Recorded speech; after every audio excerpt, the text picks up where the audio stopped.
La tribune des décideurs, chaque lundi en direct, 12h30. Une demi-heure pour poser toutes vos questions à nos invités, à la fois sur le site latribune.fr, sur decideurtv.com, dans la partie chat réservée à côté du player vidéo, et bien sûr sur Twitter avec le hashtag LTDD, la tribune des décideurs. Eric, bonjour. Bonjour. Le patron de la rédaction de la Tribune, heureux de vous retrouver. Alors aujourd'hui, nous avons le plaisir de recevoir Christian Dubourel. Bonjour. Bonjour. Vous êtes le patron d'Accenture France et Benelux. Vous avez 55 ans.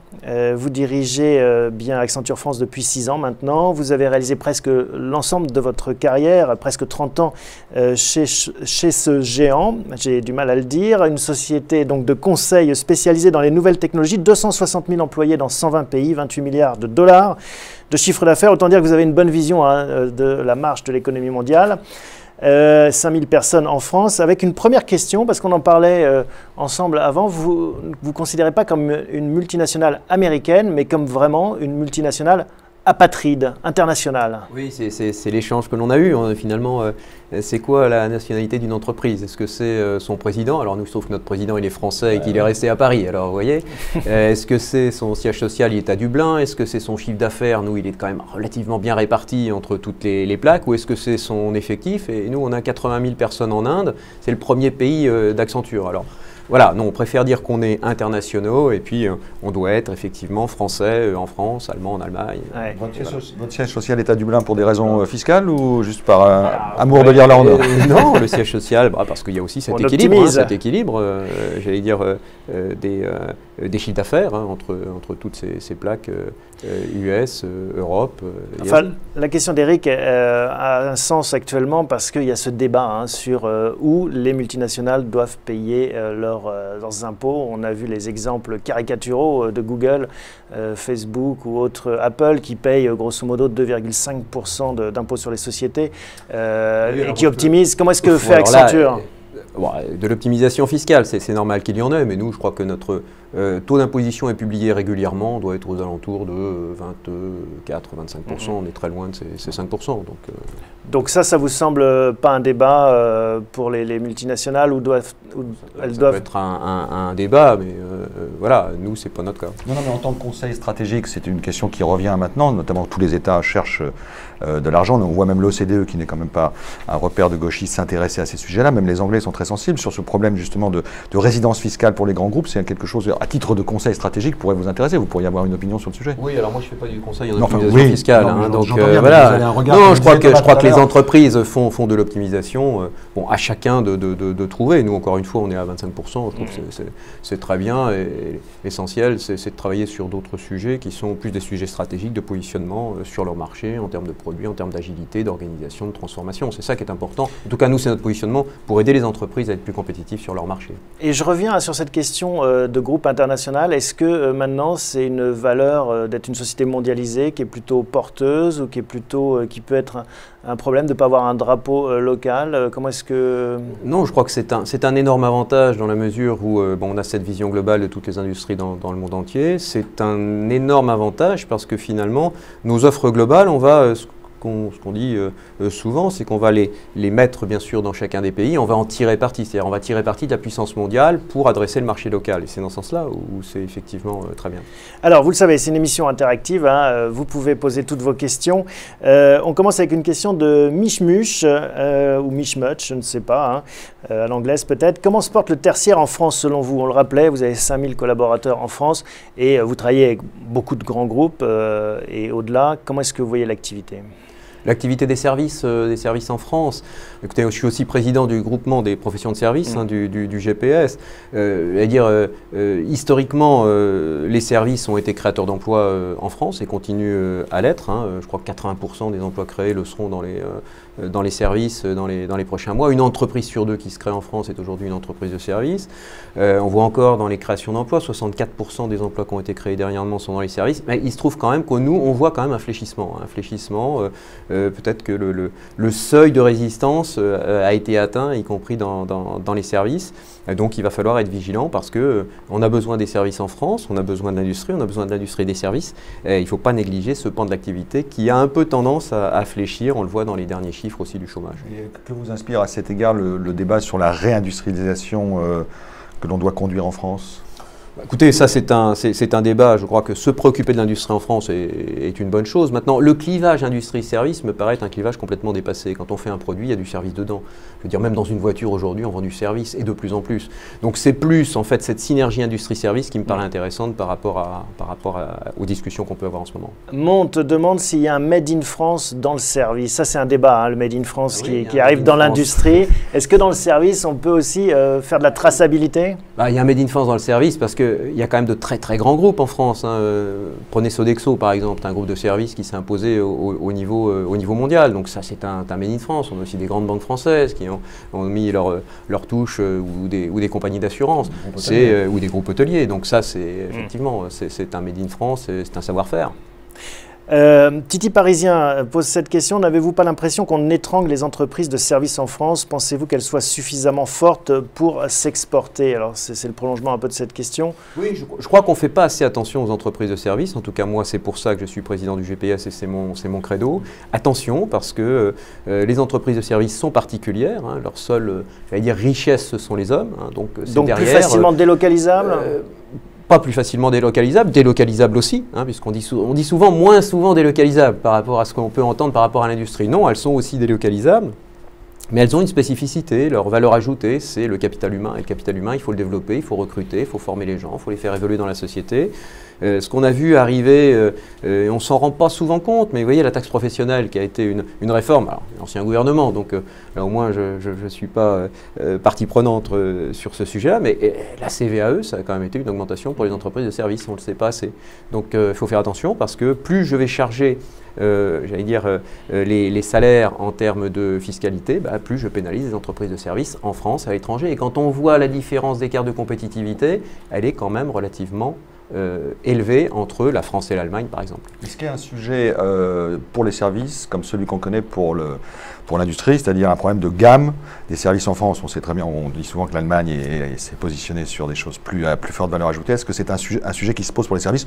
Bien évidemment, en dehors des grands groupes qu'on évoquait tout à l'heure, qui eux sont positionnés plutôt dans des gammes. Je crois que les services, la spécificité des services, c'est leur diversité. Hein. C'est-à-dire qu'on va toucher tout, hein, la propreté, la sécurité, le transport, l'assurance, la banque, la valeur ajoutée, l'hôtellerie, la restauration, on le mentionnait tout à l'heure. Donc il y a une gamme. À l'intérieur de cette gamme, on a à peu près toute la palette. Donc je ne pense pas que ça soit le problème aujourd'hui. Et puis la France est quand même positive en exportation, hein, de ces services. Donc ça veut dire qu'on est quand même créatif dans le bon sens du terme. Alors, pour avoir un bon service, il faut avoir de bons collaborateurs. C'est une question qui est posée par École. Allez-vous créer une école de conseil, à l'instar, dit-il, par exemple, de Xavier Niel, qui l'a fait dans l'informatique, pour avoir des collaborateurs plus calibrés, entre guillemets, Accenture? Est-ce que ça, c'est des choses, la formation, auxquelles vous avez réfléchi? Alors oui, on y réfléchit. On essaye d'ailleurs de mettre en place des qualifications spécifiques au niveau des services, en particulier concernant l'accueil, la relation client.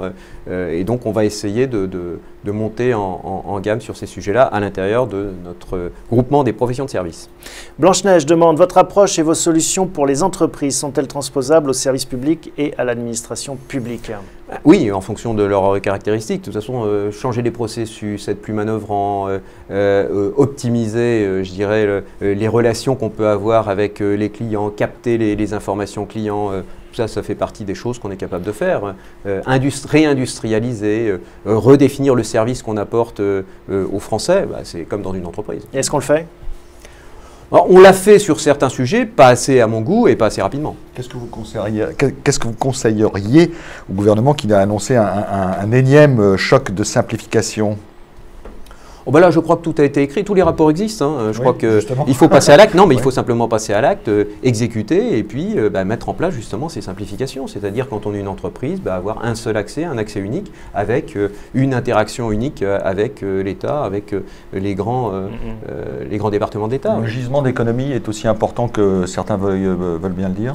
Je n'ai pas le chiffre en tête là, mais le gisement d'économie, il est là. À partir du moment où on ne va pas se contenter d'automatiser ce qui est existant, mais on va refondre les processus et on va regarder les services qu'on rend. Est-ce qu'il faut faire mieux que ce qu'on fait aujourd'hui ou un peu moins?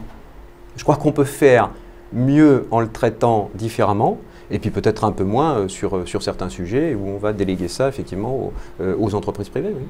Alors, comment faire bouger ce pays, hein? C'est un thème récurrent. Et MEDEF nous demande qui soutenez-vous pour les élections au MEDEF, justement? Là, il y a les candidats. D'abord, les candidats. Est-ce que vous avez un candidat service au GPS? Alors, pour l'instant, non. On n'a pas de candidat service. C'était Laurence Parisot? Laurence Parisot était effectivement issue des services. Donc là, on attend, je crois que c'est pour le 6 mai, je crois, les candidatures finales qui seront.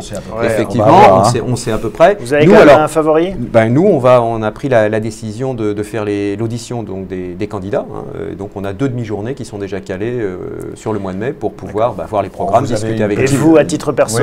Petite idée. Non, moi je ne prends pas position, j'attends de voir les candidats. Ils sont déjà exprimés ici. Plus proche de Bézieux que de Bernasconi, c'est quand même des univers très différents. Ce sont des univers différents, oui, effectivement. On va voir, mais c'est sûr que Geoffroy Roux de Bézieux, qui lui est issu des télécoms, c'est plus dans le domaine des services. Pierre Gattaz, lui, il est plutôt le candidat de l'IMM, et puis Patrick Bernasconi, on va voir peut-être celui qui a moins communiqué sur son programme, on va voir aussi. Donc moi je suis pour que la démocratie s'exprime et qu'on en discute ensemble.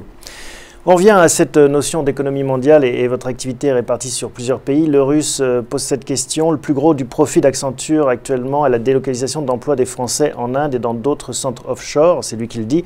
Reconnaissez-vous votre responsabilité dans la destruction des emplois en France et que vont faire les entreprises françaises avec des centres offshore en cas d'une guerre mondiale? On va un peu loin, mais il y a cette question quand même latente sur qu'est-ce qu'on délocalise? Est-ce que finalement le fait de sous-traiter en Inde ou ailleurs est un problème pour notre pays? Non, ce n'est pas un problème, je dirais c'est une chance, mais ce n'est pas plus pour la France que pour d'autres pays. Je veux dire, la délocalisation permet de rendre les entreprises françaises beaucoup plus agiles, beaucoup plus compétitives sur leur marché et de sauver des emplois en France. Vous savez, on a effectivement 80 000 personnes en Inde, mais on en a d'autres, on doit avoir 20 000 personnes à Manille. Voilà, donc c'est une force de pouvoir proposer à ces entreprises des services et des services industriels qu'on va pouvoir d'ailleurs proposer à d'autres et qui permettent de diminuer leur coût de production. Donc ça, c'est une chance. Comment vous expliquez qu'on n'ait pas vu, vous me direz si je me trompe, de grands groupes concurrents de de vous et d'autres anglo-saxons émerger dans les pays émergents, si j'ose dire? Est-ce que c'est une question de culture? Est-ce qu'il faut encore du temps? Il y en a qui arrivent quand même, non? D'abord, il y en a. Ensuite, vous avez quand même les Indiens, les pure players indiens qui viennent maintenant sur le continent français. Et donc, c'est une stratégie Infosys, par exemple. De venir. Infosys, vous avez Wipro, vous avez Tata, vous avez tous ces grands groupes, effectivement. Nous, la chance, en tout cas, pas la chance, la stratégie que l'on a eue, c'est de nous développer et d'être les premiers à nous développer là-bas. Parce que nous, on n'a pas fait d'achat sur place. On a recruté le premier jusqu'au 80 millième et on les a formés.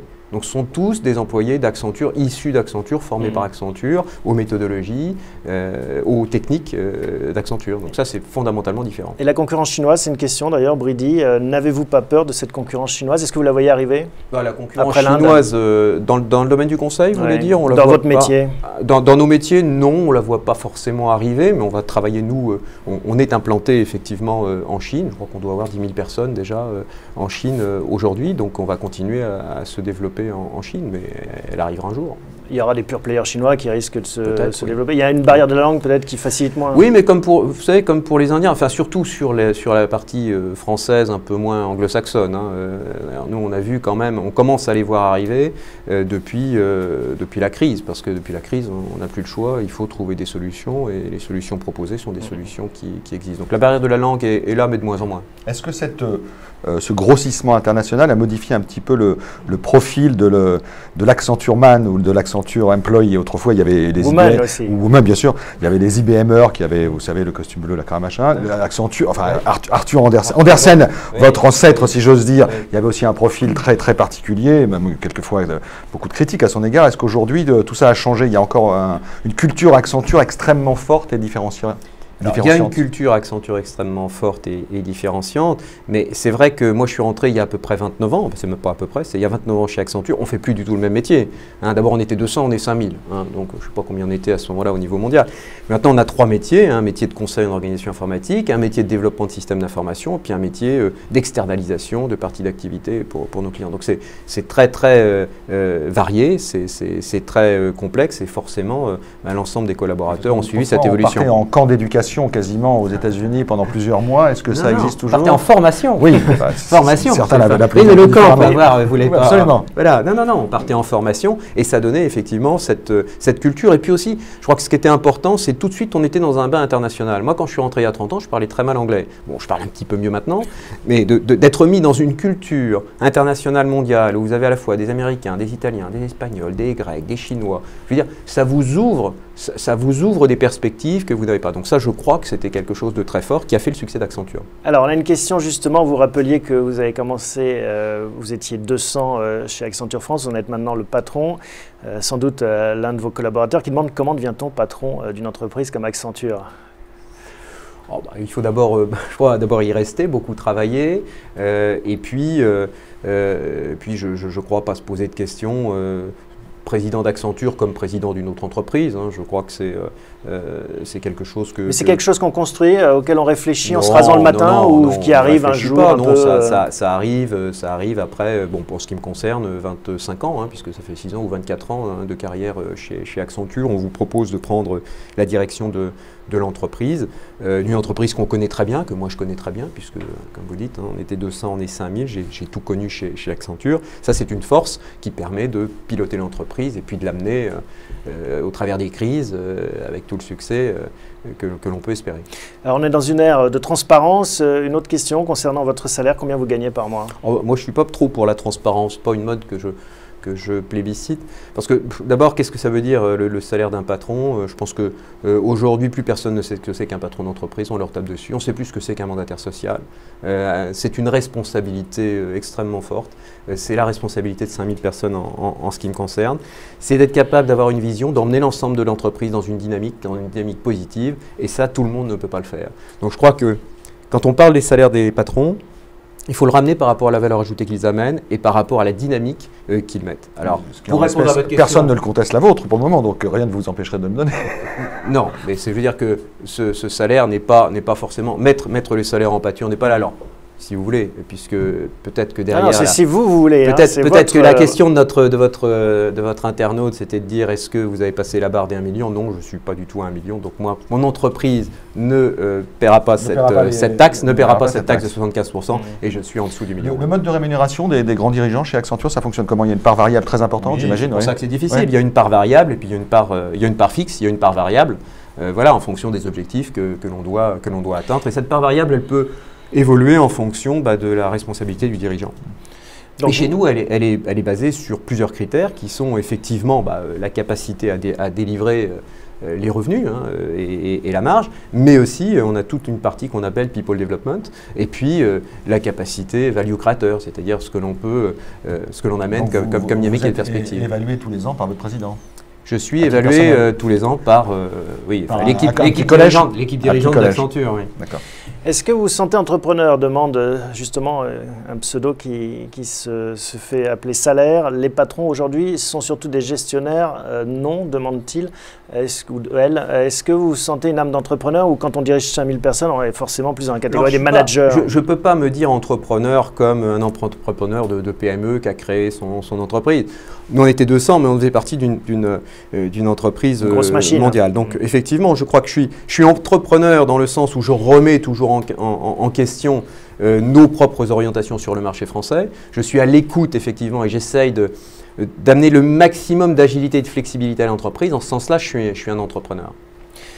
Une question UMP, franchement, ce n'était pas mieux sous l'ère Sarkozy, point d'interrogation. Est-ce que vous appréhendez les choses de cette façon? Moi, aujourd'hui, ce qui me gêne le plus, c'est que je crois le pays n'a jamais été autant clivé. Alors, je ne sais pas si c'est un lieu commun de le dire, mais c'est le sentiment que j'ai. Le clivage entre les patrons et le pouvoir.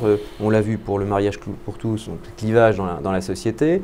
Et ça me fait peur parce que je pense qu'en période de crise, il faut viser à effectivement décliver, dépassionner, et puis arriver à ce que tout le monde travaille ensemble. C'est pour ça que moi je passe de plus en plus de temps avec les pouvoirs publics et avec les organisations professionnelles, parce que je crois vraiment que c'est cette confrontation positive et cette coopération qui fera qu'on arrivera à sortir de la crise. D'ailleurs, vous avez participé aux assises de l'entrepreneuriat. On devrait avoir dans quelques heures le rendu, le compte rendu par le président de la République. Qu'est-ce que vous avez retiré de cette participation? Est-ce que ça sert à quelque chose, tous ces grands barnums où on se réunit, on discute? C'est d'ailleurs, c'est la première fois où les entrepreneurs avaient la possibilité de s'exprimer pendant, je crois, 4-5 mois sur ces sujets-là. Donc de ce point de vue-là, c'est positif. Moi, j'étais chef de file du groupe 9, alors c'était plutôt la prospective sur l'entreprise du futur. Alors nous, on balayait assez large et beaucoup de nos thèmes ont été repris par les autres chefs de file, mais je crois que ça c'est positif. Maintenant, après la décision, elle est aux mains du gouvernement et du président de la République. Je suis sûr, cet après-midi, le président de la République va faire une intervention à partir du rapport qui a été émis. On va voir les dispositions qui vont être retenues. Est-ce que vous n'avez pas le sentiment que le sujet fiscal qui a émergé, notamment via le mouvement dit des pigeons, a un peu masqué beaucoup d'autres sujets tout aussi importants dans le développement de l'entrepreneuriat en France? En d'autres termes, il n'y a pas que le problème fiscal qui se pose en France, et du coup, il y a une sorte d'hystérie, pour des raisons bonnes ou mauvaises, on n'est pas là pour le dire, mais est-ce que finalement, ça n'a pas empêché d'autres idées, d'autres process d'émerger? Alors, pas dans les assises, puisque dans les assises, il y avait 9 groupes avec le mien, donc les 8 groupes traitaient de la formation, traitaient de l'entrepreneuriat, de l'international, voilà, donc on a pu balayer de l'économie positive, donc on a pu balayer quand même extrêmement large. Alors c'est vrai que les médias sont quand même focalisés sur l'aspect fiscalité.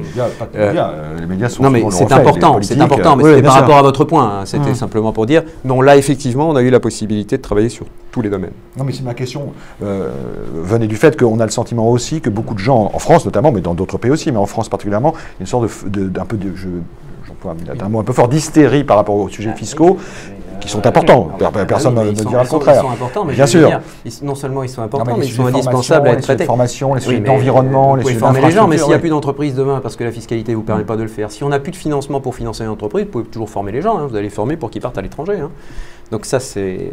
Voilà, il faut... C'est ça le point de vue que vous vouliez faire passer aussi, et le message, on verra s'il est repris d'ailleurs. Ah bah oui, on va voir c'est ça. Moi je crois qu'il faut mettre en place des conditions pour que l'entreprise du futur, puisque c'était notre sujet, puisse arriver. Donc ça on l'a assez défini, mais il faut que une simplification administrative, une fiscalité, puis un financement. Alors, un financement, c'est là. Après, il y a aussi la formation en parallèle et tout ça, mais ça c'est important. Au-delà, il y a Anniversaire qui demande quel bilan tirez-vous de la première année de Hollande? C'est difficile à être extrêmement positif aujourd'hui. Je crois, je l'ai dit tout à l'heure, moi je trouve que la France est clivée alors que le président avait dit qu'il serait le président de tous les Français. Et je trouve qu'en l'espace d'un an, on n'a jamais eu autant de clivage et c'est ça qui me préoccupe le plus aujourd'hui. Est-ce qu'il y a des choses qui vont dans le bon sens ou est-ce que... Il y a eu des choses qui allaient dans le bon sens dans le domaine des entreprises puisque c'est plus mon domaine. C'est vrai que le 6, donc le crédit impôt compétitivité allait dans le bon sens, mais il faut quand même reconnaître qu'on ne fait pas... C'est encore une usine à gaz.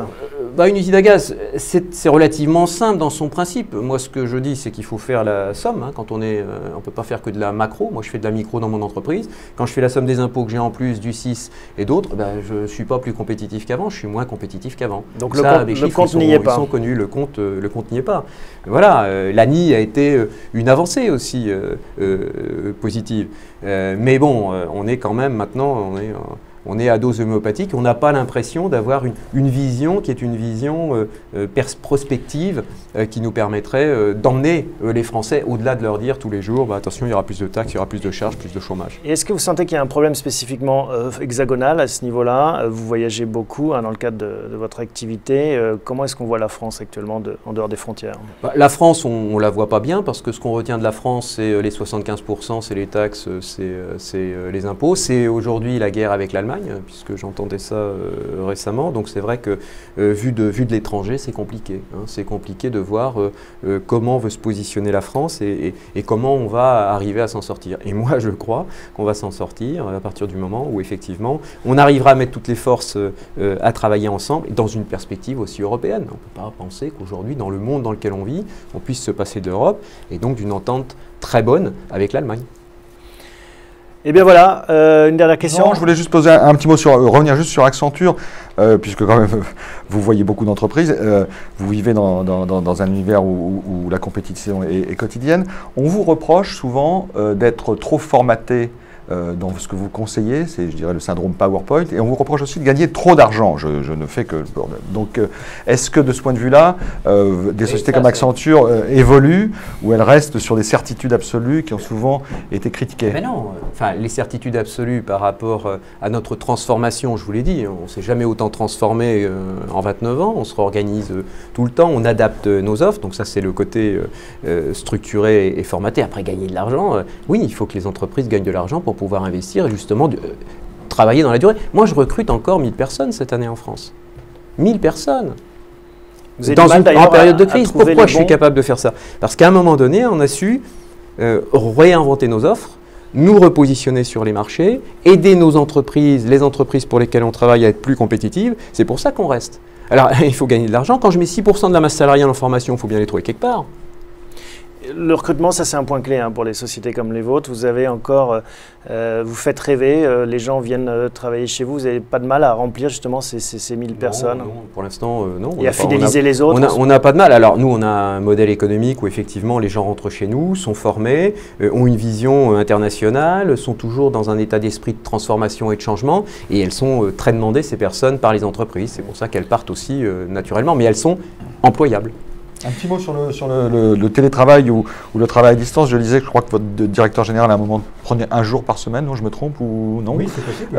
Vous travaillez tous les jours, vous travaillez un peu à distance ou Non, je travaille à distance. Ben, nous, on est dans une entreprise où la collaboration, c'est notre pain quotidien. Donc nous, tous les outils sont connectés. D'ailleurs, mon président monde, qui est français, travaille régulièrement avec ses patrons d'entités dans le monde en étant à Paris.